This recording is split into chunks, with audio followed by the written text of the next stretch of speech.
शेतकरी बंधूंनो, आपणही गोट कांद्याचं उत्पादन घेत आहे का? गोट कांदा म्हणजे डोंगळे कांदा. डोंगळे कांदा म्हणजे आपल्याला पुढच्या वर्षाच्या बियाची तयारी करताय का?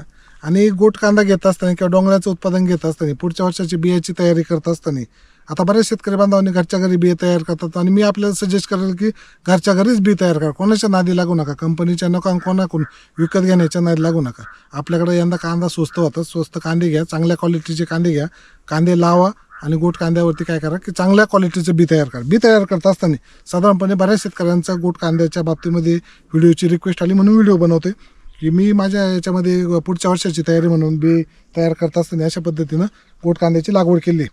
गोट कांदा, डोंगळे कांदा किंवा जे बियाणाचं उत्पादन घेतो आपण, ह्या बियाणाचे उत्पादन घेत असताना साधारणपणे 21 दिवसाच्या आसपास किंवा 1 महिन्याच्या आसपासचा गोट कांदा झालेला आहे आणि ह्या साईजचा झालेला आहे. बघा की या ठिकाणी काहींचे कांदे आहेत हे पिवळे पडलेले शेंडे आहेत, ते शेंड्याचे पातीचे शेंडे आहेत, ते शेंडे पिवळे पडले.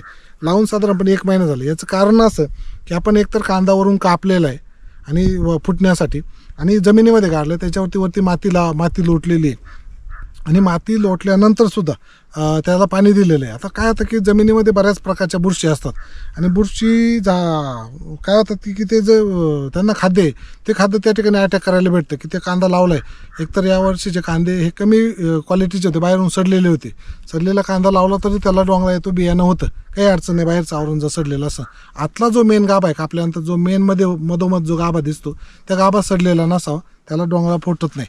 पण जो चांगला कांदा असतो आतमध्ये तर त्याला डोंगळा फुटतो. आणि असे जे क्वालिटीचे जे कांदे आहेत त्या कांद्यांचं बी जर तयार केलं तर आपल्याला पुढच्या वर्षाचं जे बियाणाचा खर्च आहे आणि जे गॅरंटेड म्हणतो, खात्रीशीर म्हणतो आणि स्वतःच्या घरगुती चांगल्या क्वालिटीचं जर कांदा वापरला, शुद्ध बीजापोटी फळे रसाळ गोमटे असं जे म्हणतो आपण, तर ते बीज शुद्ध यायचं असेल किंवा बी शुद्ध वापरलं तर त्याचं फळसुद्धा चांगलं येतं. तर त्याच्यासाठीचं बियाणं तयार करत असताना आपण काय करतो की गोट कांद्याची लागवड करत असतो. आता हे करत असताना 1 महिना झाल्यानंतर साधारणपणे कांद्यावरती बुरशींचा अटॅक होतो.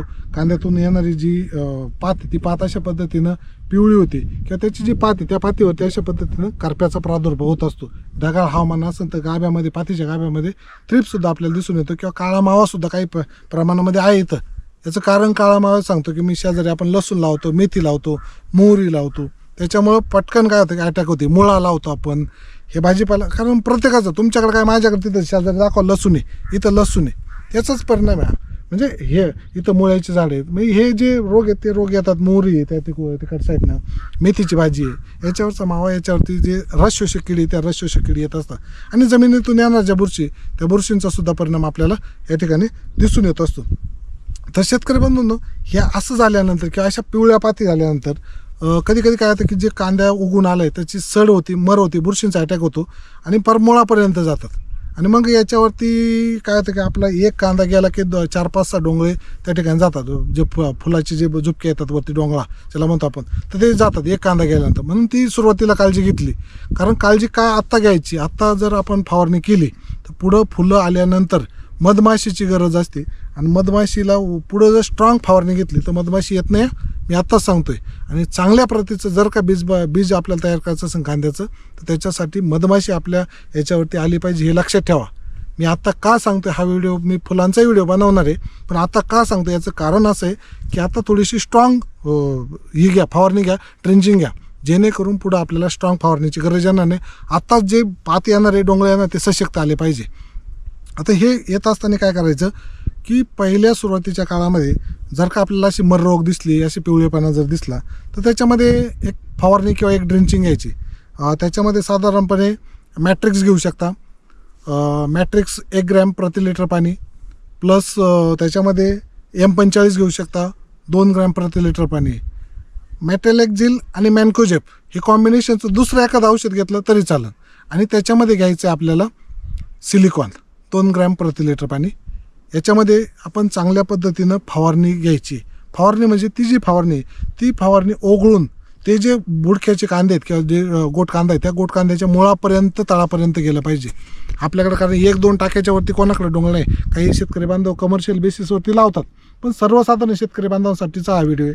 कारण आपल्याला घ्यायचं असेल याच्यामुळं काय होईल की कांदा पिकावरती हा जो करपा येतोय, बुरशी येते, कांद्याच्या जमिनीतून येणार ज्या बुरशीत, कांद्याच्या याच्यावरती येणार जो मावा आहे, तो मावा काय करता येईल आपल्याला कंट्रोल करता येईल. जो थ्रिप्स म्हणतो आपण, तो थ्रिप्स कंट्रोल करता येईल. मी याच्यामध्ये काही आपल्याला कुठल्याही पद्धतीचं कीटकनाशक सांगितलं आहे. आपण याच्यामध्ये एखादं कीटकनाशकसुद्धा ॲड करू शकता. अलिकासारखं एखादं कीटकनाशक आहे, ते कीटकनाशकसुद्धा ॲड करू शकता.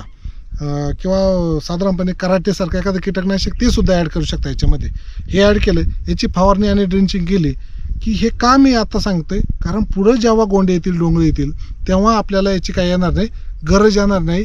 का जेव्हा मधमाशी आपल्या प्लॉटवरून दुसरीकडे जाणार नाही किंवा येणं टाळेल, याच्यासाठी आताच ही फवारणी घ्या, जेणेकरून कांद्याच्या पातीवरती आलेला जो करपा आहे तो करपा कंट्रोल होईल, स्पॉट आहे ते स्पॉट कंट्रोल होतील. आणि जर का कीटकनाशक घेतलं कराटेसारखं एखादं साधं वास येऊन, तर ते मावा, काळा मावा किंवा जो पिवळा मावा, गाभ्यामधला मावा थ्रिप्स आहे, हा सुद्धा रस शोषक ज्या किडी त्या किडींचं सुद्धा कंट्रोल या ठिकाणी होईल.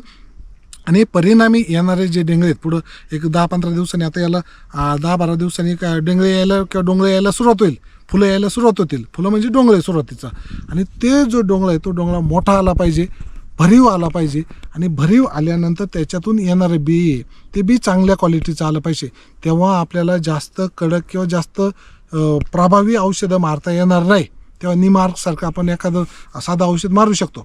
पण हे जे बुरशीनाशक आहे, स्ट्रॉंग बुरशीनाशक किंवा कॉन्टॅक्ट फंजिसाईड, आणि आता मी सांगितलेलं कॉन्टॅक्ट फंजिसाईड आणि सिस्टमॅटिक फंजिसाईड दोन्ही काम करतील आणि बुरशा कंट्रोल करतील. त्यावेळेस आपल्याला हे वापरता येणार नाही, कीटकनाशक साधं वापरावं लागेल किंवा वापरतासुद्धा येणार नाही. आणि याच्यामुळं काय होईल की तेव्हा मधमाशीवरती परिणाम होणार नाही.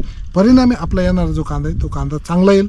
कांदा म्हणजे कांद्याचं बी आहे ते बी चांगलं येईल, आणि जी क्वालिटी आहे त्या बियाची ती चांगली येईल. कारण आपल्यालाच वापरायचं आहे, कोणाला दिलं तरी फसवायला नको, आपल्यालाच वापरायचं आहे. आपलाच पुढचा येणारा जो कांद्याचं पीक आहे ते चांगलं आलं पाहिजे. म्हणून मी सुरुवातीला म्हण वापरले होते, शुद्ध बीजापोटी फळे रसाळ गोमटी. याचं कारणच आहे की बीज शुद्ध असेल तर त्याचं फळसुद्धा चांगलं येईल. याच्यासाठी आपल्याला पुढच्या कांद्यांचे पैसे करायचे, पुढचं कांदा पीक चांगलं आणायचे, बाजारभावचं शेवटी राम भरोसेचे. पण आपल्याला यासाठी कांद्याची काळजी घेतली गेली पाहिजे. म्हणून ही आत्ता फवारणी घेऊ शकता आणि गोट कांद्याचं पीक वाचू शकता, चांगल्या क्वालिटीचं बी तयार करू शकता. धन्यवाद. शेवटी एवढंच म्हणलं, जय हिंद, जय महाराष्ट्र, जय जवान, जय किसान.